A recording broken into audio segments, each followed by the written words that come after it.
Hello friends, എല്ലാവർക്കും score അക്കാഡമിയുടെ മറ്റൊരു വീഡിയോയിലേക്ക് സ്വാഗതം. അപ്പോൾ നമ്മൾ RRB ജൂനിയർ എഞ്ചിനീയർ എക്സാമിനേഷൻ്റെ നോട്ടിഫിക്കേഷൻ വന്നതിന് ശേഷം ഞാൻ ഓൾറെഡി ഒരു സോൺ അനാലിസിസ് വീഡിയോയും പോസ്റ്റ് അനാലിസിസ് വീഡിയോയും ചെയ്തിട്ടുണ്ടായിരുന്നു. ഇതിന് പുറമെ ഡൗട്ട് റെസൊല്യൂഷന് വേണ്ടി ഒരു വെബിനാറും ചെയ്തിട്ടുണ്ടായിരുന്നു. ഇപ്പോഴും കുട്ടികൾക്ക് ഇതിൻ്റെ അപ്ലിക്കേഷൻ ഫില്ല് ചെയ്യുന്ന കാര്യത്തിലായിക്കോട്ടെ, ഏത് RRB സെലക്ട് ചെയ്യണം, ഏത് പോസ്റ്റ് സെലക്ട് ചെയ്യണം തുടങ്ങിയ കാര്യത്തിലൊക്കെ ഡൗട്ടുകളുണ്ട്.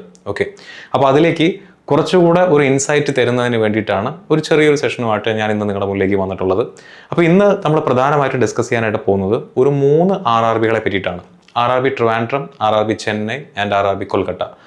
RRB ട്രിവാൻഡ്രം ഞാൻ സെലക്ട് ചെയ്തതിൻ്റെ പിന്നിൽ കാരണം കുറച്ചുപേരെങ്കിലും ഇപ്പോഴും വിശ്വസിക്കുന്നത് RRB ട്രിവാൻഡ്രത്തിൽ അപ്ലൈ ചെയ്താൽ നാട്ടിൽ ജോലി കിട്ടുമെന്നുള്ളതാണ്. ഒരു പരിധി വരെ ശരിയാണ്, പക്ഷേ RRB ട്രിവാൻഡ്രത്തിൽ അപ്ലൈ ചെയ്താൽ നാട്ടിൽ തന്നെ ജോലി കിട്ടണമെന്ന് നിർബന്ധം ഇല്ല. അപ്പോൾ അവർക്ക് വേണ്ടി RRB ട്രിവാൻഡ്രത്തിൻ്റെ അവസ്ഥ എന്താണ്, ഏതൊക്കെ ഡിപ്പാർട്ട്മെൻറ്റുകൾക്ക്, ഏതൊക്കെ കമ്മ്യൂണിറ്റിക്ക്, ഏതൊക്കെ വേക്കൻസി, എത്രയൊക്കെ ഒഴിവുകളാണ് ഉള്ളത് എന്നുള്ളത് നമുക്ക് നോക്കാം. അതിനുശേഷം സദേൺ റെയിൽവേ തന്നെ ഏറ്റവും ഇമ്പോർട്ടൻ്റ് ആയിട്ടുള്ള ഒരു RRB ആണ് RRB ചെന്നൈ. RRB ചെന്നൈയിൽ ഈ പറഞ്ഞ പോലെ branch wise, community wise vacancies നമുക്ക് നോക്കാം. ഇത്തവണ ജൂനിയർ എഞ്ചിനീയർ എക്സാമിൻ്റെ നോട്ടിഫിക്കേഷൻ വന്ന സമയത്ത് ഏറ്റവും കൂടുതൽ ഒഴിവുകൾ റിപ്പോർട്ട് ചെയ്ത RRB കൊൽക്കത്തയും നമുക്ക് എന്ത് ചെയ്യാം, താരതമ്യത്തിന് വേണ്ടി ഉപയോഗിക്കാം. അപ്പോൾ ഈ 3 RRBസിൻ്റെയും ഒരു എന്താ പറയുന്ന ഒരു കമ്പാരിസൺ ചാർട്ട് ഞാൻ കാണിക്കുന്നുണ്ടായിരിക്കും. ആൻഡ് ഈ വീഡിയോയുടെ കൺക്ലൂഷൻ ആവുന്ന സമയത്ത് എന്തുകൊണ്ട് അല്ലെങ്കിൽ എങ്ങനെ നിങ്ങൾ RRB സെലക്ട് ചെയ്യണമെന്നുള്ളതിനകത്തും എവിടെ കൊടുക്കണമെന്നുള്ളതിനകത്തും നിങ്ങൾക്ക് തന്നെ ഒരു ഇൻസൈറ്റ് കിട്ടുന്ന രീതിയിലാണ് ഞാൻ ഈ സെഷൻ സെറ്റപ്പ് ചെയ്തെടുത്തിരിക്കുന്നത്. ഓക്കെ, അപ്പോൾ RRB ജൂനിയർ എഞ്ചിനീയർ എക്സാമിൻ്റെ നോട്ടിഫിക്കേഷൻ വന്നു. സ്കോർ ടീമും പുതിയ ഒരു ബാച്ചുമായിട്ടാണ് നിങ്ങളുടെ മുന്നിലേക്ക് വന്നിട്ടുള്ളത്. താല്പര്യമുള്ള കുട്ടികൾക്ക് സ്കോറിൻ്റെ ഭാഗമായിട്ട് ഈ വർഷത്തെ ജൂനിയർ എഞ്ചിനീയർ എക്സാം ക്രാക്ക് ചെയ്യണമെന്ന് നിങ്ങൾക്ക് താല്പര്യമുണ്ടെങ്കിൽ തീർച്ചയായിട്ടും നിങ്ങൾ എന്ത് ചെയ്യുക, ഈ കാണുന്ന നമ്പറിൽ ഞങ്ങളെ കോൺടാക്ട് ചെയ്യുക. അല്ലെങ്കിൽ ഈ വീഡിയോയുടെ താഴെ നമ്മൾ ഗൂഗിൾ ഫോം കൊടുക്കുന്നുണ്ടായിരിക്കും. ആ ഗൂഗിൾ ഫോം നിങ്ങൾക്ക് ഫില്ല് ചെയ്യാവുന്നതാണ്. ഓക്കെ, നിങ്ങൾക്കറിയാവുന്ന പോലെ തന്നെ ജൂനിയർ എഞ്ചിനീയർ എക്സാം എന്നല്ല, RRB കണ്ടക്ട് ചെയ്യുന്ന ഏതൊരു എക്സാമിൻ്റെയും അപ്ഡേറ്റുകൾ ഏറ്റവും വേഗത്തിൽ, ഏറ്റവും കൃത്യമായി, നിങ്ങൾക്ക് ഏറ്റവും എളുപ്പത്തിൽ മനസ്സിലാക്കുന്ന രീതിയിൽ പ്രൊവൈഡ് ചെയ്യുന്ന ഒരു ചാനലാണ്. അതിനുവേണ്ടി ഡെഡിക്കേറ്റ് ചെയ്യുന്ന ഒരു ടീം തന്നെ നമുക്കുണ്ട്. അപ്പോൾ എത്രത്തോളം ആത്മാർത്ഥമായിട്ടായിരിക്കും നിങ്ങൾക്ക് വേണ്ടി നമ്മൾ ക്ലാസ്സുകൾ സെറ്റ് ചെയ്തിട്ടുണ്ടായിരിക്കുക എന്നുള്ളത് നിങ്ങൾക്ക് തന്നെ ഊഹിക്കാവുന്ന കാര്യമാണ്. അപ്പോൾ ഈ വർഷത്തെ എക്സാം സ്കോർ ടീമിൻ്റെ ഭാഗമായിട്ട് നേടാൻ താല്പര്യമുള്ള കുട്ടികൾക്ക് എന്ത് ചെയ്യാവുന്നതാണ്, ഈ കാണുന്ന നമ്പറിൽ നമ്മൾ കോൺടാക്ട് ചെയ്യാം. അല്ലെങ്കിൽ ഞാൻ നേരത്തെ പറഞ്ഞ പോലെ ഗൂഗിൾ ഫോം ഫില്ല് ചെയ്യാം. നമുക്ക് നമ്മുടെ കാര്യത്തിലേക്ക് കിടക്കാം. RRB ട്രിവാൻഡ്രം. അപ്പോൾ RRB ട്രിവാൻഡ്രത്തിൻ്റെ അവസ്ഥ എന്താണ്? RRB ട്രിവാൻഡ്രം എന്ന് പറയുമ്പോൾ പല കുട്ടികളും ഇപ്പോഴും വിചാരിക്കുന്നത് ഞാൻ നേരത്തെ പറഞ്ഞ പോലെ തന്നെ നാട്ടിൽ ജോലി കിട്ടും എന്നാണ്. നിങ്ങൾ മനസ്സിലാക്കേണ്ട കാര്യം, ഇന്ത്യൻ റെയിൽവേയിൽ അതിൻ്റെ അഡ്മിനിസ്ട്രേറ്റീവ് പർപ്പസിന് വേണ്ടി അതിൻ്റെ ഭരണ സംവിധാനം, അതിൻ്റെ ഹൈറാർക്കി കൃത്യമായിട്ട് മെയിൻറ്റെയിൻ ചെയ്തുകൊണ്ട് 17ഓളം സോണുകളാണ് ഇന്ത്യൻ റെയിൽവേയിലുള്ളത്. 18ാമതൊരു സോണുണ്ട്, 19ാമത് ഒരു സോണിന് വേണ്ടിയിട്ട് അവരിപ്പം ഈ പറഞ്ഞ പോലെ നോട്ടീസ് ഇറക്കിയിരിക്കുകയാണ്. പക്ഷേ 17 സോൺ ഞാൻ എടുത്ത് പറയാൻ കാരണം RRB നമ്മുടെ examination point of view important ആയിട്ടുള്ള 17 സോണുകളാണ് നമുക്ക് പ്രധാനമായിട്ടും ഉള്ളത്. ഓക്കെ, അതിലെ 10ാമത്തെ നമ്പറായിട്ട് കിടക്കുന്ന ഏറ്റവും ഇമ്പോർട്ടൻ്റ് ആയിട്ടുള്ള നമ്മളോട് ചേർന്ന് കിടക്കുന്ന നമ്മളെല്ലാവരും ഉൾപ്പെടുന്ന ഒരു സോണാണ് സദേൺ റെയിൽവേ എന്ന് പറയുന്നത്. Southern railway. ഈ സദേൺ റെയിൽവേ എന്ന് പറയുന്ന ഈ സോണിന് വേണ്ടി, ഈ 10ാമത്തെ സോണിന് വേണ്ടി ഇതിൻ്റെ ട്രാഫിക്, ഇതിൻ്റെ ഓപ്പറേറ്റിംഗ് ഡിപ്പാർട്ട്മെൻറ്റ്, ഇതിൻ്റെ എഞ്ചിനീയറിംഗ് ഡിപ്പാർട്ട്മെൻറ്റ്, ഇതിൻ്റെ mechanical, electrical, stores department, general service department, ഇങ്ങനെ എല്ലാ ഡിപ്പാർട്ട്മെൻറ്റിലേക്കും വേണ്ട ഉദ്യോഗാർത്ഥികളെ റിക്രൂട്ട് ചെയ്യുന്ന 2 RRBs ആണ് ഉള്ളത്. അതിലൊന്നാണ് RRB ട്രിവാൻഡ്രം, മറ്റൊന്നാണ് RRB ചെന്നൈ. അപ്പോൾ സദേൺ റെയിൽവേ, നമ്മളെല്ലാവരും ഉൾപ്പെടുന്ന സദേൺ റെയിൽവേയിൽ റിക്രൂട്ട്മെൻറ്റ് നടത്തുന്ന 2 RRBs ആണ് RRB Trivandrum and RRB Chennai. ഇനി സദേൺ റെയിൽവേക്ക് എത്ര ഡിവിഷൻസ് ആണുള്ളത്? പ്രധാനമായിട്ടും 6 ഡിവിഷൻസ് ആണുള്ളത്. അതിലെ 3 ഡിവിഷൻസിലേക്ക് ആര് റിക്രൂട്ട്മെന്റ് നടത്തുന്നു? നമ്മുടെ ട്രിവാൻഡ്രം റിക്രൂട്ട്മെന്റ് നടത്തുന്നു. ഏതൊക്കെയാണ് 3 ഡിവിഷൻസ് എന്ന് പറയുന്നത്? 1 തിരുച്ചിറപ്പള്ളി, 2 പാലക്കാട്, 3 ട്രിവാൻഡ്രം ഡിവിഷനിലേക്കും കൂടെയായിട്ട് ഇങ്ങനെ 3 ഡിവിഷൻസിലേക്കായിട്ടാണ് എന്ത് ചെയ്യുന്നത്, റിക്രൂട്ട്മെന്റ് നടത്തുന്നത്. അപ്പോൾ ഇതിനകത്ത് തന്നെ വ്യക്തമാണ്, RRB ട്രിവാൻഡ്രത്തിൽ നിങ്ങൾ അപ്ലൈ ചെയ്താൽ നിങ്ങൾക്ക് തിരുച്ചിറപ്പള്ളി ഡിവിഷനാണ് കിട്ടുന്നതെന്നുണ്ടെങ്കിൽ നിങ്ങൾ എങ്ങനെയാണ് നാട്ടിൽ വർക്ക് ചെയ്യുന്നത്, അല്ലേ? സ്റ്റിൽ ഇപ്പോഴും RRB ട്രിവാൻഡ്രത്തിൻ്റെ ഒഫീഷ്യൽ പേജിനകത്ത് നിങ്ങൾ നോക്കിക്കഴിഞ്ഞ് കഴിഞ്ഞാൽ അതിൻ്റെ ഹോമിനകത്ത് കൊടുത്തിട്ടുണ്ട് ഈ 3 ഡിവിഷന് പുറമെ മറ്റ് 3 ഡിവിഷൻസ്, ഞാൻ ഓൾറെഡി പറഞ്ഞു 6 ഡിവിഷൻസ് എന്നത്, മറ്റ് 3 ഡിവിഷൻസിലേക്ക് കൂടെ എന്ത് ചെയ്യാം, ആവശ്യം വന്നാൽ നിങ്ങളെ അവിടെയും കൊണ്ട് ഇടാം. അങ്ങനെ വന്നു കഴിഞ്ഞാൽ ഉദ്യോഗാർത്ഥികൾ അതിന് തയ്യാറാവും, അത് തയ്യാറാവണം എന്ന് പറഞ്ഞുകൊണ്ട് അവരെന്ത് ചെയ്യും, നിങ്ങളുടെ കയ്യിൽ നിന്നൊരു ലെറ്റർ എഴുതി വാങ്ങിക്കുകയും ചെയ്യും. ക്ലിയർ ആണല്ലോ? അപ്പോൾ ട്രിവാൻഡ്രത്തിൽ അപ്ലൈ ചെയ്താൽ നാട്ടിൽ ജോലി കിട്ടും എന്നുള്ള മിഥ്യാധാരണ ഉണ്ടെങ്കിൽ അതങ്ങ് മാറ്റി വെച്ചേക്കുക. അങ്ങനെ നിർബന്ധമൊന്നുമില്ല, നാട്ടിൽ കിട്ടാം. ഓക്കെ, ഇനി ഇപ്പോഴും വിശ്വസിക്കാത്ത ആളുകളുണ്ട്. ഇപ്പോഴും നിങ്ങൾ പല കുട്ടികൾക്കും എത്രയാണ് പറഞ്ഞാലും അത് അങ്ങോട്ട് മനസ്സിലാവണില്ല. ട്രിവാൻഡ്രം അല്ലേ, ട്രിവാൻഡ്രത്തിൽ അങ്ങ് വെക്കാം. ഒഴിവ് എന്താ അവസ്ഥ? ട്രിവാൻഡ്രം RRBയുടെ ഒഴിവാണ് ഞാൻ ഇവിടെ കൊടുത്തിട്ടുള്ളത്. അപ്പോൾ ഇതെന്ത് ഇങ്ങനെ ഇരിക്കണമെന്ന് തോന്നും അല്ലേ? ഞാൻ ഇതിനെ കളർ കോഡ് ചെയ്തിട്ടുണ്ട്. നമ്മുടെ വീഡിയോ കാണുന്ന കുട്ടികൾക്ക് അറിയാം, റെഡ് കളറിൽ കാണുന്നത് ഹയർ മെഡിക്കൽ സ്റ്റാൻഡേർഡ് ഉള്ള വീഡിയോ ആണ്, യെല്ലോയിഷ് കളറിൽ കാണുന്നത് ഒരു മോഡറേറ്റ് മെഡിക്കൽ സ്റ്റാൻഡേർഡ് ഉള്ള വീഡിയോ ആണ്, ഇപ്പുറത്ത് കാണുന്നത് അതിൻ്റെ കമ്മ്യൂണിറ്റി വൈസ് വേക്കൻസീസ് ആണ്. ടോട്ടൽ വേക്കൻസി ഞാൻ കൊടുത്തിട്ടുണ്ട്, ഇപ്പുറത്തെ ഡിപ്പാർട്ട്മെന്റ് കൊടുത്തിട്ടുണ്ട്, ഇപ്പുറത്തെ പോസ്റ്റുകൾ കൊടുത്തിട്ടുണ്ട്. RRBയുടെ ഒഫീഷ്യൽ നോട്ടിഫിക്കേഷനകത്തും നിങ്ങൾക്ക് ഈ രീതിയിലുള്ള ഒരു ചാർട്ട് കാണാൻ സാധിക്കും. പക്ഷെ അവിടെ എന്ത് കാണില്ല? മെഡിക്കൽ കാണില്ല. മെഡിക്കൽ സെപ്പറേറ്റ് ഒരു ടേബിളാണ് കൊടുത്തിട്ടുള്ളത്. ഞാൻ നിങ്ങൾക്ക് അനാലിസിസിന് വേണ്ടി അത് കൂടെ ഇൻക്ലൂഡ് ചെയ്തിട്ടുണ്ട്. ഇവിടെ നോക്കിയാൽ തന്നെ നിങ്ങൾക്ക് കാണാൻ പറ്റും, ഒരുമാതിരി ബൈനറി നമ്പർ കിടക്കുന്ന പോലെയാണ് വേക്കൻസി കിടക്കുന്നത് അല്ലേ? പലയിടത്തും 0യും 1ഉം ഒക്കെ ആയിട്ടാണ് വേക്കൻസി കിടക്കുന്നത്. ഇതാണ് ട്രിവാൻഡ്രം RRBയുടെ അവസ്ഥ.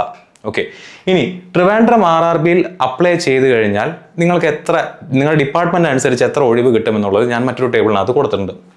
അതാണ് ഈ ടേബിൾ. നിങ്ങളുടെ ബ്രാഞ്ച്, നിങ്ങൾ ഇലക്ട്രിക്കൽ ഡിപ്പാർട്ട്മെന്റോ അല്ലെങ്കിൽ EC-കാരോ, ഇലക്ട്രിക്കലുകാർക്കും EC-കാർക്കും ഇത് ഒരുപോലെ ബാധകമാണ്. നിങ്ങൾ ഇലക്ട്രിക്കൽ ഡിപ്പാർട്ട്മെന്റോ EC-കാരോ ആണെന്നുണ്ടെങ്കിൽ നിങ്ങളുടെ UR വേക്കൻസി എന്ന് പറയുന്നത് 6 ആണ്, SC വേക്കൻസി എന്ന് പറയുന്നത് 6 ആണ്, ST വേക്കൻസി 3 ആണ്, OBC 4 ആണ്, EWS 2 ആണ്. ഇതെങ്ങനെ കിട്ടിയെന്നായിരിക്കും. ഏറ്റവും നല്ല എക്സാമ്പിൾ ഇത് തന്നെയാണ്. ഈ ചാർട്ട് നോക്കി കഴിഞ്ഞാൽ നിങ്ങൾക്ക് ഞാൻ എളുപ്പത്തിൽ എനിക്ക് പറഞ്ഞു തരാനായിട്ട് സാധിക്കും. ഇലക്ട്രിക്കൽ ഡിപ്പാർട്ട്മെന്റുകാർക്ക് അപ്ലൈ ചെയ്യാൻ പറ്റുന്ന പോസ്റ്റുകൾ ഞാൻ പച്ച കളറിൽ മാർക്ക് ചെയ്തിടാം. ഇലക്ട്രിക്കൽ ഡിപ്പാർട്ട്മെന്റിന്റെ കീഴിൽ വരുന്ന ഈ 2 പോസ്റ്റുകൾ. എഞ്ചിനീയറിംഗ് ഡിപ്പാർട്ട്മെന്റിൽ വരുന്ന പോസ്റ്റുകൾ ഇലക്ട്രിക്കലുകാർക്ക് അപ്ലൈ ചെയ്യാനായിട്ട് പറ്റില്ല. ഇത് സിവിലുകാർക്ക് അപ്ലൈ ചെയ്യാൻ പറ്റുന്ന പോസ്റ്റാണ്. പക്ഷേ മെക്കാനിക്കലിന്റെ കീഴിൽ വരുന്ന ഈ 3 പോസ്റ്റുകൾ നിങ്ങൾക്ക് അപ്ലൈ ചെയ്യാം. 21, 22 എന്ന് പറയുന്ന SNTയിൽ വരുന്ന പോസ്റ്റുകളും ആർക്ക് അപ്ലൈ ചെയ്യാം? ഇലക്ട്രിക്കലുകാർക്കും ഇലക്ട്രോണിക്സുകാർക്കും ഈ പച്ച കളറിൽ ഞാൻ മാർക്ക് ചെയ്തിരിക്കുന്ന പോസ്റ്റുകളെല്ലാം അപ്ലൈ ചെയ്യാം. അതിൻ്റെ UR വേക്കൻസീസ് കൂട്ടി നോക്കുക. 3 അല്ലേ? 1, 1, 1 എത്രയാണ്? 6. ഈ 6 ഇവിടെ കൊടുത്തിരിക്കുന്നത്. അതെ, ഇതേപോലെ SC vacancy, ST vacancy, EWS vacancy, total vacancy ഇതെല്ലാം കൂട്ടിയിട്ടുള്ള ചാർട്ടാണ് ഞാൻ അപ്പുറത്ത് കൊടുത്തിട്ടുള്ളത്. ഇവിടെ മറ്റൊരു ഡിസ്റ്റും കൂടി ഉണ്ട്. അതെന്താ ഡിസ്റ്റ്? Medical standard. ഞാൻ സെപ്പറേറ്റ് ആയിട്ട് അതിനെപ്പറ്റി പറയുന്നില്ല. ഒരുപാട് വീഡിയോകൾ ഞാൻ ഡിസ്കസ് ചെയ്തിട്ടുണ്ട്. കാണാത്ത കുട്ടികൾ ഇതിന് മുന്നേ ഉള്ള വീഡിയോസ് കൂടെ നോക്കി കഴിഞ്ഞാൽ കാണാൻ സാധിക്കും. അല്ലെങ്കിൽ സ്കോർ റെയിൽവേ മലയാളത്തിൻ്റെ യൂട്യൂബ് ചാനലിൽ ഒരു 35 മിനിറ്റ് ദൈർഘ്യമുള്ള ഇന്ത്യൻ റെയിൽവേ മെഡിക്കൽ മാനുവലിനകത്ത് കൊടുത്തിട്ടുള്ള മെഡിക്കൽ സ്റ്റാൻഡേർഡിൻ്റെ A to Z കാര്യങ്ങൾ ഡിസ്കസ് ചെയ്തിട്ടുള്ള ഒരു വീഡിയോ കൂടി ഉണ്ട്. അതുകൂടെ പോയി നോക്കാം. ഓക്കെ, അപ്പോൾ മെഡിക്കൽ സ്റ്റാൻഡേർഡ് A3 ഉള്ള വേക്കൻസി 3, 1, 1. അതായത് 6 ഒഴിവിൽ 3 എണ്ണം മെഡിക്കൽ സ്റ്റാൻഡേർഡ് എന്താണ്? A3 ആണ്. 3 എന്നല്ല 5 എണ്ണം. അപ്പോൾ ബാക്കി എത്രയാണ് B1-നുള്ളത്? ഈ കാണുന്ന ഒരൊറ്റ ഒഴിവേ B1-നുള്ളൂ. അപ്പോൾ നിങ്ങൾ മെഡിക്കലി അത്ര കണ്ട് ഫിറ്റ് അല്ല എന്നുണ്ടെങ്കിൽ, നിങ്ങൾ ഈ പറഞ്ഞ പോലെ ഐസൈറ്റ് ഒക്കെ കുറച്ച് പ്രശ്നമുള്ള ആളുകളാണെന്നുണ്ടെങ്കിൽ, നിങ്ങൾ ട്രിവാൻഡ്രം RRBയിൽ അപ്ലൈ ചെയ്യുകയാണെങ്കിൽ, നിങ്ങൾ ജനറൽ കാൻഡിഡേറ്റ് ആണെങ്കിൽ, നിങ്ങളുടെ വേക്കൻസി അല്ലെങ്കിൽ നിങ്ങൾക്ക് എലിജിബിൾ ആയിട്ടുള്ള, നിങ്ങൾക്ക് അപ്ലൈ ചെയ്യാം ഈ 6 ഒഴിവിലേക്കും. പക്ഷേ മെഡിക്കലി ഫിറ്റ് ആയിട്ടുള്ള വേക്കൻസി എന്ന് പറയുന്നത് 1 ആണ്. മനസ്സിലാവുന്നുണ്ടോ? ഇനിയെങ്കിലും നിങ്ങൾ തീരുമാനിക്കുക ട്രിവാൻഡ്രം RRB ഒരു ബെറ്റർ ചോയ്സ് ആണോ എന്ന്. ഓക്കെ, ഇനി അപ്ലൈ ചെയ്യാവുന്നവർക്ക് അപ്ലൈ ചെയ്യാം, ചെയ്യേണ്ടതെന്ന് ഞാൻ പറയില്ല.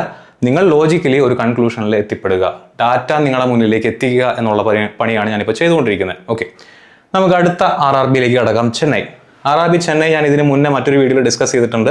അതേ ചാർട്ട് തന്നെയാണ് ഞാൻ ഇവിടെ കൊടുത്തിരിക്കുന്നത്. ഇതിൻ്റെ community vice vacancy, branch vice vacancy കൊടുക്കുമ്പോൾ ഇലക്ട്രിക്കലിന് 60 ഒഴിവുകളാണുള്ളത്. SC-ക്ക് 19, ST-ക്ക് 15, OBC-ക്ക് 32, EWS-ന് 10. അപ്പോൾ ഇവിടെ ഒരു കാര്യം കൂടെ ഞാൻ പറഞ്ഞോട്ടെ, പല കുട്ടികൾക്ക് ഇപ്പോഴുള്ള സംശയമാണ്, SC-കാർക്ക് ഈ 19 ഒഴിവ് മാത്രമാണോ ഉള്ളത്? അല്ല, SC റിസർവേഷൻ ഉള്ള 19 ഒഴിവുകൾ പ്ലസ് അൺറിസർവ്ഡ് എല്ലാവരും മത്സരിക്കുന്ന 60 ഒഴിവുകളിലേക്ക് നിങ്ങൾക്ക് മത്സരിക്കാവുന്നതാണ്. എന്ന് പറഞ്ഞാൽ SC-കാരുടെ ഒഴിവ് 60 + 19 79 ആണ്. ST-കാർക്ക് അപ്ലൈ ചെയ്യാൻ പറ്റുന്ന ടോട്ടൽ ഒഴിവ് 60 + 15 75 ആണ്.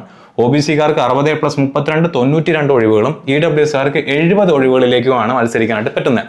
അപ്പോൾ ഈ UR എന്ന് പറഞ്ഞു കഴിഞ്ഞാൽ അൺറിസർവ്ഡ് കാറ്റഗറിയാണ്. അത് ജനറലുകാർ മാത്രം മത്സരിക്കുന്ന അങ്ങനെ ഒരു തെറ്റിദ്ധാരണ ഉണ്ടെങ്കിൽ അതങ്ങ് മാറ്റി വയ്ക്കുക. അല്ല, അത് അൺറിസർവ്ഡ് ആണ്. അത് ആർക്കും റിസർവ്ഡ് അല്ല. അവിടെ കമ്മ്യൂണിറ്റി വൈസ് റിസർവേഷൻ ഉള്ള ആളുകൾക്കും അല്ലാത്തവർക്കും മത്സരിക്കാൻ പറ്റുന്ന കോമൺ ആയിട്ടുള്ള ഒഴിവുകളാണ് ഈ കാണുന്നത്. ഓക്കെ, അപ്പോൾ നിങ്ങളുടെ ടോട്ടൽ വേക്കൻസി എന്ന് പറയുന്നത് ഇത് രണ്ടും കൂടെ കൂട്ടിയാൽ കിട്ടുന്നതാണ്. ഓക്കെ, UR കമ്മ്യൂണിറ്റി വേക്കൻസി കൂടെ കൂട്ടിയാൽ നിങ്ങളുടെ കമ്മ്യൂണിറ്റി ഏതാണോ അതിൻ്റെ ടോട്ടൽ വേക്കൻസി നിങ്ങൾക്ക് കിട്ടും. ക്ലിയർ? ഞാനിവിടെ എഴുതിയിരിക്കുന്നത് കമ്മ്യൂണിറ്റി വൈസ് വേക്കൻസി, റിസർവ് ചെയ്യപ്പെട്ട വേക്കൻസി എത്രയാണെന്നുള്ളത്. OBC-കാർക്ക് മാത്രം റിസർവ് ചെയ്യപ്പെട്ട വേക്കൻസിയാണ് 32 എന്ന് പറയുന്നത്. ക്ലിയർ? അതുപോലെയാണ് ഓരോ ഡിപ്പാർട്ട്മെന്റിനും അവിടെ കൊടുത്തിട്ടുണ്ട്. ഓക്കെ, ഇതാണ് RRB ചെന്നൈയുടെ അവസ്ഥ. ഇപ്പൊ തന്നെ നിങ്ങൾക്ക് നോക്കിയാൽ മനസ്സിലാക്കാൻ പറ്റും. നമ്മൾ നേരത്തെ കണ്ടത് 6 ഒഴിവാണ് ഇലക്ട്രിക്കലിന് കണ്ടത്. ചെന്നൈയിൽ വന്നപ്പോൾ എത്രയായി? അത് 60 എന്ന് പറഞ്ഞാൽ 10 ഇരട്ടി ഒഴിവാണ് UR-ന് എവിടെയുള്ളത്? ചെന്നൈയിലുള്ളത്. സപ്പോസ് ട്രിവാൻഡ്രം RRB അപ്ലൈ ചെയ്യുന്ന അപ്ലിക്കൻസിന്റെ എണ്ണം 1 ലക്ഷമോ 2 ലക്ഷമോ 3 ലക്ഷമോ ആണെന്ന് വിചാരിക്കാം. 3 ലക്ഷം ആളുകൾ RRB ട്രിവാൻഡ്രത്തിൽ അപ്ലൈ ചെയ്യുന്നു. ലക്ഷക്കണക്കിന് ആളുകൾ അപ്ലൈ ചെയ്യാൻ സാധ്യതയുള്ള ഒരു പോസ്റ്റാണ് റെയിൽവേ റിക്രൂട്ട്മെന്റ് ബോർഡിന്റെ എല്ലാ പരീക്ഷകളും അല്ലേ. സപ്പോസ് 1 ലക്ഷം ആളുകളേ ഉള്ളൂ. സപ്പോസ് ഈ ഡിപ്ലോമയും ബിടെക് ഉള്ള ആളുകളല്ല, 1 ലക്ഷം ആളുകളാണെന്ന് വിചാരിക്കാം. ഇതിന്റെ 10 ഇരട്ടി ആളുകൾ RRB ചെന്നൈയിൽ അപ്ലൈ ചെയ്താലും റേഷ്യോ എന്താണ്? സെയിം ആണ്. കാരണം അവിടെ എത്രയാണ് ഒഴിവ് വരുന്നത്? 60 വരുന്നത് അല്ലേ. അപ്പോൾ നിങ്ങൾ റേഷ്യോ അടിസ്ഥാനത്തിൽ നോക്കുകയാണെന്നുണ്ടെങ്കിലും RRB ചെന്നൈ നല്ലൊരു ഓപ്ഷനാണ്. നിങ്ങൾക്ക് സൗത്ത് ഇന്ത്യയിൽ ജോലി കിട്ടാൻ സാധ്യതയുള്ള, ഞാൻ നേരത്തെ പറഞ്ഞ ആ 6 ഡിവിഷൻസിൽ, സേലം, അതുപോലെ തന്നെ നമ്മുടെ ചെന്നൈ, സേലം, ഈ പറഞ്ഞ തിരുച്ചിറപ്പള്ളി, പാലക്കാട്, ട്രിവാൻഡ്രം ഒക്കെ അടങ്ങുന്ന ഡിവിഷൻസിൽ ജോലി കിട്ടാൻ സാധ്യതയുള്ള, 24 മണിക്കൂറിനുള്ളിൽ നാട്ടിലേക്ക് വരാൻ സാധ്യതയുള്ള ഒരു ഓപ്ഷനാണ് എന്ത്? RRB ചെന്നൈ എന്ന് പറയുന്നത്. അവിടെയും ഒഴിവുകൾ ഉണ്ട്. Compare to Trivandrum better choice ആണ്. ഒഴിവ് wise, vacancy wise better choice ആണ് എന്ത്? RRB ചെന്നൈ എന്ന് പറയുന്നത് എല്ലാ അർത്ഥത്തിലും. കാരണം ഞാൻ നേരത്തെ പറഞ്ഞ പോലെ മെഡിക്കൽ സ്റ്റാൻഡേർഡ് ഇത്തിരി കുറഞ്ഞിട്ടുള്ള ആളുകളാണെന്നുണ്ടെങ്കിൽ, മെഡിക്കൽ എത്ര കണ്ട് ഫിറ്റ് അല്ലാത്ത ആളുകളാണെന്നുണ്ടെങ്കിൽ അവർക്ക് ബെറ്റർ ചോയ്സ് ഏത് തന്നെയാണ്? തീർച്ചയായിട്ടും RRB ചെന്നൈ തന്നെയാണ്. ഇനി അടുത്ത RRB ആണ് RRB കൊൽക്കത്ത. അപ്പോൾ ഇതിൽ കുറച്ച് കുട്ടികൾ ഉണ്ടായിരിക്കും ഈ പറഞ്ഞ പോലെ ജോലിയാണ് മുഖ്യം. അത് ഇന്ത്യയുടെ ഏത് സ്ഥലത്ത് പോയാലും എനിക്ക് ജോലിയാണ് വേണ്ടത്, എനിക്ക് സാലറി, നല്ല സാലറി കിട്ടണം, എനിക്ക് നല്ല ജോലി കിട്ടണം, ജോലിയിൽ കയറി കൂടിയേ പറ്റൂ എന്ന് ചിന്തിക്കുന്ന ആളുകളുണ്ടായിരിക്കും. വീട്ടിൽ നിന്ന് മാറി നിൽക്കാൻ തയ്യാറായിട്ടുള്ള ആളുകളുണ്ടായിരിക്കും. അവരെ സംബന്ധിച്ചിടത്തോളം ഒന്നും നോക്കണ്ട, ഏറ്റവും കൂടുതൽ ഒഴിവുള്ള RRB കൊൽക്കത്തയാണ്. അപ്പോൾ RRB കൊൽക്കത്ത നിങ്ങളൊന്ന് മനസ്സിലേക്ക് വെക്കുക. അതിൻ്റെ വേക്കൻസി ചാർട്ട് ഞാനിവിടെ കാണിച്ചിട്ടുണ്ട്. നിങ്ങൾക്ക് ഈ പറഞ്ഞ പോലെ സ്ക്രീൻ പോസ് ചെയ്തതിന് ശേഷം സ്ക്രീൻഷോട്ട് എടുക്കാവുന്നതാണ്. ഓരോ ഡിപ്പാർട്ട്മെൻറ്റിൻ്റെയും വേക്കൻസീസ് ഇവിടെ കൊടുത്തിട്ടുണ്ട്. ആൻഡ് ഇതിനെ കൺക്ലൂഡ് ചെയ്തുകൊണ്ടുള്ള ടോട്ടൽ ചാർട്ട് ഞാൻ ഇവിടെ കാണിച്ചിട്ടുണ്ട്. ഇലക്ട്രിക്കൽകാർക്ക് 194 ഒഴിവുകളാണ് URനകത്ത് വരുന്നത്. ഓരോ കമ്മ്യൂണിറ്റിയുടെയും ഒഴിവുകൾ ഞാനിവിടെ കൊടുത്തിട്ടുണ്ട്. ക്ലിയർ? അപ്പോൾ 6ൽ നിന്നും 60ആയി, 60ൽ നിന്നും 195ആയി. ഞാൻ ഏറ്റവും ആദ്യത്തെ നമ്പർ ആയതുകൊണ്ടിട്ട് അതിങ്ങനെ എടുത്തെടുത്ത് പറയുന്നത്. 6 60ആയി, 10 ഇരട്ടിയായി, 60ലേക്ക് വന്നപ്പോൾ 195 എന്ന് പറയുമ്പോൾ 30 ഇരട്ടിയിലധികം വേക്കൻസിയാണ് ഇവിടെ വരുന്നത്, കൊൽക്കത്തയിൽ വരുന്നത്. ഓൾമോസ്റ്റ് എല്ലാ ഡിപ്പാർട്ട്മെന്റിനും എല്ലാ കാറ്റഗറിക്കും സിമിലർ സിനാരിയോ തന്നെയാണ്. 30-40 ഇരട്ടി ഒഴിവുകൾ എവിടെയുണ്ട്? കൊൽക്കത്തയിലുണ്ട്, കമ്പയർ ടു RRB ട്രിവാൻഡ്രം. ഇതിനെല്ലാത്തിനെയും കൂടെ നമ്മൾ കമ്പയർ ചെയ്യുമ്പോൾ നിങ്ങൾക്ക് അത് വ്യക്തമാവും. ഇതാണ് RRB ട്രിവാൻഡ്രം, ഇതാണ് RRB ചെന്നൈ, ഇതാണ് RRB കൊൽക്കത്ത. 6 60ആയി, 60 194ആയി, 4 56ആയി, 176ആയി. അപ്പോൾ എല്ലാത്തിനും ആ വേക്കൻസിയിൽ ഒരു വർധനവുണ്ട് എന്നുള്ള കാര്യം നിങ്ങൾക്ക് ഇതിനോടകം തന്നെ മനസ്സിലായി കാണും. ഇനി അപ്പോൾ ഇതിനകത്ത് നിന്ന് ഇലക്ട്രിക്കൽ എക്സാമ്പിൾ മാത്രം എടുക്കുകയാണെന്നുണ്ടെങ്കിൽ, ഇലക്ട്രിക്കലിൻ്റെ URൻ്റെ എക്സാമ്പിൾ മാത്രം എടുക്കുകയാണെങ്കിൽ ചെന്നൈ RRBയിൽ ട്രിവാൻഡ്രത്തിൻ്റെ 10 ഇരട്ടി ഒഴിവും കൊൽക്കത്തയിൽ ട്രിവാൻഡ്രത്തിൻ്റെ 30 ഇരട്ടി ഒഴിവും ഉണ്ട്. ഞാൻ നേരത്തെ പറഞ്ഞ പോലെ RRB ട്രിവാൻഡ്രം വേണോ ചെന്നൈ വേണമോ എന്ന് മടിച്ചു നിൽക്കുന്ന ആൾക്കാരെ സംബന്ധിച്ചിടത്തോളം ബെറ്റർ ചോയ്സ് ഏത് തന്നെയാണ്? ചെന്നൈ തന്നെയാണ്. ജോലിയാണ് മുഖ്യമെന്ന് വിചാരിച്ചിരിക്കുന്ന കുട്ടികളെ സംബന്ധിച്ചിടത്തോളം ഏതാണ് ഓപ്ഷൻ? RRB കൊൽക്കത്തയാണ് ബെറ്റർ ഓപ്ഷൻ. ഒരു ഓപ്ഷൻ കൂടെ നിങ്ങളുടെ മുന്നിലേക്ക് ഞാൻ വെച്ച് തരാം, RRB മുംബൈ. ഇത് നിങ്ങളുടെ ലൈഫുമായിട്ട് ബന്ധപ്പെട്ടിരിക്കുന്ന സംഭവം ആയതുകൊണ്ട് തന്നെ നിങ്ങൾ തന്നെ ഒരു അസൈൻമെൻ്റ് ആയിട്ട് ഇതങ്ങ് ചെയ്യുക. ഞാൻ ഈ പറഞ്ഞിരിക്കുന്ന പോലെ ഒരു ചാർട്ട് നിങ്ങൾ സെറ്റ് ചെയ്യുക. വേറെ ഒന്നിനും വേണ്ടിയിട്ടല്ല, മുംബൈയിലെ ഒഴിവുകൾ കൂടെ നിങ്ങളൊന്ന് അനലൈസ് ചെയ്ത് നോക്കുക. അനലൈസ് ചെയ്ത് നോക്കാൻ എളുപ്പത്തിന് നിങ്ങൾക്ക് ഇൻസൈറ്റ്സ് ഞാൻ പറഞ്ഞു തരാം, ശ്രദ്ധയോടെ കേൾക്കുക. Excuse me.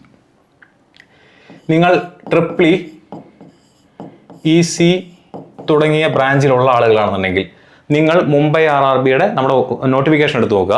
നോട്ടിഫിക്കേഷനിൽ ഒരു 50ാമത്തെ പേജിന് ശേഷമാണ് വേക്കൻസി ചാർട്ടൊക്കെ കൊടുത്തിട്ടുള്ളത്. അതിൽ RRB മുംബൈയിൽ അവിടെ പോവുക. മുംബൈയിൽ ഒരുപാട് വേക്കൻസീസ് ഇങ്ങനെ കൊടുത്തിട്ടുണ്ട്, ഒരു 2 പേജിലായിട്ടാണ് കൊടുത്തിരിക്കുന്നത്. അപ്പോൾ എന്ത് ചെയ്യുക? അതിൽ ഇലക്ട്രിക്കലുകാർക്ക് എത്ര വേക്കൻസി കിട്ടണമെന്ന് അറിയാനായിട്ട്, അല്ലെങ്കിൽ ECക്കാർക്ക് എത്ര വേക്കൻസി കിട്ടണമെന്ന് അറിയാനായിട്ട് നിങ്ങൾ എന്ത് ചെയ്യണം? ഞാൻ ഈ പറയുന്ന കാറ്റഗറിയിലുള്ള, നിങ്ങൾ ഏത് കമ്മ്യൂണിറ്റി ആണെന്ന് ആദ്യം നോക്കുക. നിങ്ങൾ ആ പറയുന്ന കമ്മ്യൂണിറ്റിയിലുള്ള അതിന് കറസ്പോണ്ടിങ് ആയിട്ടുള്ള കാറ്റഗറിയിലുള്ള വേക്കൻസീസ് കാൽക്കുലേറ്റർ വെച്ചിട്ട് ആഡ് ചെയ്ത് കഴിഞ്ഞാൽ നിങ്ങൾക്ക് തന്നെ കണ്ടുപിടിക്കാവുന്നതാണ് ഏതൊക്കെയാണ് കാറ്റഗറി. ഇലക്ട്രിക്കൽക്കാർക്കും ECക്കാർക്ക് അപ്ലൈ ചെയ്യാൻ പറ്റുന്ന വേക്കൻസി അല്ലെങ്കിൽ കാറ്റഗറി നമ്പേഴ്സ് ആണ് 1 മുതൽ 5. തീർന്നോ? ഇല്ല. 10ാമത്തെ കാറ്റഗറി തീർന്നോ? ഇല്ല. 11 മുതൽ 17 വരെയുള്ള കാറ്റഗറി കഴിഞ്ഞോ? ഇല്ല. 19, 20 കാറ്റഗറി കഴിഞ്ഞോ? ഇല്ല. 21 മുതൽ 26 വരെയുള്ള കാറ്റഗറി. ഇത്രയും വേക്കൻസീസ് നിങ്ങൾക്ക് എന്ത് ചെയ്യാം? ആഡ് ചെയ്യാം. അതിൻ്റെ UR, SC, ST, EWS, OBC ഇങ്ങനെ തന്നെയാണ് അത് കൊടുത്തിട്ടുണ്ടാവുക. നിങ്ങൾ UR ആണെങ്കിൽ URൻ്റെ 1 മുതൽ 5 വരെയുള്ള ചാർട്ടുകൾ കംപ്ലീറ്റ് എന്ത് ചെയ്യുക? ആഡ് ചെയ്ത് നോക്കുക. അതിനുശേഷം 10ാമത്തെ ആഡ് ചെയ്യുക. അതിനുശേഷം 11, 17 ആഡ് ചെയ്യുക. 19, 20 ആഡ് ചെയ്യുക. 21 മുതൽ 26 വരെയുള്ള ആഡ് ചെയ്ത് കഴിഞ്ഞാൽ നിങ്ങളുടെ ടോട്ടൽ UR വേക്കൻസി കിട്ടും. ഒരു കാര്യം കൂടെ നോക്കുക, ഈ UR വേക്കൻസിയിൽ അല്ലെങ്കിൽ ഈ കമ്മ്യൂണിറ്റി വേക്കൻസിയിൽ എത്രയാണ് A3 വേക്കൻസീസ് ഉള്ളത്, എത്രയാണ് B1 വേക്കൻസീസ് ഉള്ളത്, എത്രയാണ് C1 വേക്കൻസീസ് ഉള്ളത്, നിങ്ങളുടെ മെഡിക്കൽ സ്റ്റാൻഡേർഡ് എന്താണെന്നുള്ളത് ഞാൻ നേരത്തെ പറഞ്ഞ വീഡിയോ ആയിട്ട് കമ്പയർ ചെയ്യുക. അതിനുശേഷം മുംബൈ ആണോ ബെറ്റർ, ചെന്നൈ ആണോ ബെറ്റർ എന്നുള്ളതിൽ നിങ്ങൾ തന്നെ എന്ത് ചെയ്യുക? എത്തിപ്പെടുക. ഓക്കെ. ഇനി ഇത് ഇലക്ട്രിക്കൽ EC-കാരുടെ ഒരവസ്ഥയാണ്. മെക്കാനിക്കലാണ് നിങ്ങളെന്നുണ്ടെങ്കിൽ, നിങ്ങൾ മെക്കാനിക്കൽ കുട്ടികളാണെന്നുണ്ടെങ്കിൽ 1 മുതൽ 5 വരെയുള്ള പോസ്റ്റുകൾ കാറ്റഗറി നമ്പേഴ്സ്, പിന്നെ 10ാമത്തെ കാറ്റഗറി ട്രാക്ക് മെഷീൻ, 11 മുതൽ 17 വരെയുള്ള കാറ്റഗറീസ്, 19, 20 കാറ്റഗറീസ്, 26, 21 മുതൽ 25 വരെ സിഗ്നൽ ആൻഡ് ടെലികമ്മ്യൂണിക്കേഷൻ ആണ്. അത് ആർക്ക് അപ്ലൈ ചെയ്യാനായിട്ട് പറ്റില്ല, മെക്കാനിക്കലുകാർക്ക് അപ്ലൈ ചെയ്യാനായിട്ട് പറ്റില്ല. അപ്പോൾ മെക്കാനിക്കലുകാരെ മനസ്സിലായി, EC-കാരെ മനസ്സിലായി, ഇലക്ട്രിക്കലുകാരെ മനസ്സിലായി. സിവിലുകാരെ ഞാൻ മറന്നിട്ടില്ല. സിവിലുകാരുടെ വേക്കൻസീസ് എന്ന് പറയുന്നത് 6 മുതൽ 9 വരെയുള്ള കാറ്റഗറി നമ്പേഴ്സ് പ്ലസ് 26. നിങ്ങളുടെ ഡിപ്പാർട്ട്മെന്റ് ആണ് ട്രാക്ക് മെഷീൻ 10, പക്ഷെ അത് ആർക്ക് അപ്ലൈ ചെയ്യാൻ പറ്റില്ല, സിവിലുകാർക്ക് അപ്ലൈ ചെയ്യാനായിട്ട് പറ്റില്ല. 6 മുതൽ 9 വരെയാണ് എഞ്ചിനീയറിംഗ് ഡിപ്പാർട്ട്മെന്റിനകത്ത് വരുന്നത്. പിന്നെ 26ാമത്തെ DMS എന്ന് പറയുന്ന പോസ്റ്റ്, അത് എല്ലാവർക്കും അപ്ലൈ ചെയ്യാൻ പറ്റുന്ന പോസ്റ്റാണ്. അതും കൂടെ മനസ്സിൽ വെക്കുക. ഓക്കെ, ഇനി കമ്പ്യൂട്ടർ സയൻസുകാരും IT-കാരും പേടിക്കേണ്ട, അവരുടെ കാര്യം കൂടെ ഞാൻ പറഞ്ഞുതരാം. നിങ്ങൾക്ക് അപ്ലൈ ചെയ്യാൻ പറ്റുന്ന പോസ്റ്റുകളാണ് 21 മുതൽ 26 വരെയുള്ള കാറ്റഗറി നമ്പേഴ്സ്. അത് കംപ്ലീറ്റ് കൂട്ടി നോക്കുക, അതിൻ്റെ കമ്മ്യൂണിറ്റി വൈസ് വേക്കൻസി നോക്കുക, നിങ്ങളുടെ മെഡിക്കൽ സ്റ്റാൻഡേർഡ് നോക്കുക, അതനുസരിച്ച് എന്ത് ചെയ്യുക, പ്രിഫറൻസ് കൊടുക്കുക. ഇനി ഓട്ടോമൊബൈലും മെക്കട്രോണിക്സുകാർ നിങ്ങൾ മറക്കണ്ട, നിങ്ങളെ മറന്നിട്ടില്ല. നിങ്ങളുടെ അവസ്ഥ എന്താണെന്ന് വെച്ച് കഴിഞ്ഞാൽ ഓട്ടോമൊബൈലും അതുപോലെ തന്നെ പ്രൊഡക്ഷൻ എഞ്ചിനീയറിംഗ്, മെക്കട്രോണിക്സ്, അതായത് മെക്കാനിക്കലിന്റെ അലൈഡ് വിഭാഗത്തിൽ വരുന്ന കുട്ടികളാണ് നിങ്ങൾ എന്നുണ്ടെങ്കിൽ 11 മുതൽ 17 വരെയുള്ള പോസ്റ്റുകളും 26 നിങ്ങൾക്ക് അപ്ലൈ ചെയ്യാൻ പറ്റുന്ന കാറ്റഗറി നമ്പേഴ്സ്. 19, 20 പറ്റില്ല. 19, 20 ഈവൻ ദോ മെക്കാനിക്കൽ ഡിപ്പാർട്ട്മെന്റിൽ വരുന്നതാണെന്നുണ്ടെങ്കിലും അത് അപ്ലൈ ചെയ്യാൻ പറ്റുന്ന ആർക്കാണ്, മെക്കാനിക്കൽ, ഇലക്ട്രിക്കൽ, ഇലക്ട്രോണിക്സുകാർക്കാണ്. ഓക്കെ, അപ്പോൾ ഇത് ഒരു അസൈൻമെന്റ് പോലെ നിങ്ങൾ ചെയ്തു നോക്കുക. മുംബൈയും കൂടെ ഒരു താരതമ്യത്തിന് വിധേയമാക്കുക. എന്നിട്ട് നിങ്ങൾ എന്ത് ചെയ്യുക, നിങ്ങൾക്ക് ഏറ്റവും സൂട്ടബിൾ ആയിട്ടുള്ള RRB നോക്കി തിരഞ്ഞെടുക്കുക. ഈ RRB തിരഞ്ഞെടുക്കുന്നതിലും അതിനകത്ത് പോസ്റ്റ് പ്രിഫറൻസ് കൊടുക്കുന്നതിലും വളരെയധികം ഇമ്പോർട്ടൻസ് ഉണ്ട്. അത് നിങ്ങളുടെ ഈ പറഞ്ഞ പോലെ ഫ്യൂച്ചറിനെ ബാധിക്കുന്ന ഒരു കാര്യമാണ്. RRB ജൂനിയർ എഞ്ചിനീയർ എക്സാമിനേഷൻ്റെ ഏറ്റവും ആദ്യത്തെ സ്റ്റെപ്പ്, ഏറ്റവും ഇമ്പോർട്ടൻ്റ് ആയിട്ടുള്ള ഏറ്റവും ആദ്യത്തെ സ്റ്റെപ്പ് എന്ന് പറയുന്നത് ഇതാണ്. ഓക്കെ, നിങ്ങൾ എത്ര തന്നെ പഠിച്ചാലും, ഞാൻ നേരത്തെ പറഞ്ഞ പോലെ നിങ്ങൾ ഒരു UR കാൻഡിഡേറ്റ് ആണെന്നുണ്ടെങ്കിൽ, നിങ്ങളുടെ മെഡിക്കൽ സ്റ്റാൻഡേർഡ് C1 ആണെന്നുണ്ടെങ്കിൽ, നിങ്ങൾ ട്രിവാൻഡ്രം RRBയിലാണ് അപ്ലൈ ചെയ്യുന്നതെന്നുണ്ടെങ്കിൽ, നിങ്ങൾ എത്ര പഠിച്ച് കട്ട് ഓഫ് ക്ലിയർ ചെയ്താലും മെഡിക്കലി നിങ്ങൾ എന്തായിരിക്കും, അൺഫിറ്റ് ആയിരിക്കും. മനസ്സിലാവുന്നുണ്ടോ? അപ്പോൾ പഠിക്കുന്ന പോലെ തന്നെ ഇതും വളരെയധികം ഇമ്പോർട്ടൻ്റ് ആയിട്ടുള്ള ഒരു സ്മാർട്ട് ആയിട്ടുള്ള ഒരു ചോയ്സാണ്, സ്മാർട്ട് ആയിട്ടുള്ള ഡെസിഷൻ എടുക്കേണ്ട ഒരു അവസ്ഥയാണ്. അപ്പോൾ അത് നോക്കി തീരുമാനിക്കുക. ഞാൻ നേരത്തെ പറഞ്ഞ പോലെ ഈ യാത്രയിൽ നിങ്ങളുടെ കൂടെ സ്കോറും ഉണ്ടായിരിക്കും. താല്പര്യമുള്ള കുട്ടികൾക്ക് നമ്മുടെ കോഴ്സ് പർച്ചേസ് ചെയ്യാവുന്നതാണ്. ഇതിൻ്റെ താഴെ ഗൂഗിൾ ഫോം ഫില്ല് ചെയ്യാവുന്നതാണ്, അല്ലെങ്കിൽ ഈ കാണുന്ന നമ്പറിൽ നമ്മൾ കോൺടാക്ട് ചെയ്യാവുന്നതാണ്. ഈ പറഞ്ഞ പോലെ ഏറ്റവും ഇമ്പോർട്ടൻ്റ് ആയിട്ടുള്ള അപ്ഡേറ്റുകൾ നിങ്ങൾക്ക് വേണ്ടി ഏറ്റവും വേഗത്തിൽ, ഏറ്റവും കൃത്യതയോടുകൂടി എത്തിക്കാനായിട്ട് സ്കോർ എപ്പോഴും മുന്നിലുണ്ടായിരിക്കും. മറ്റൊരു വീഡിയോയിൽ നമുക്ക് വീണ്ടും കാണാം.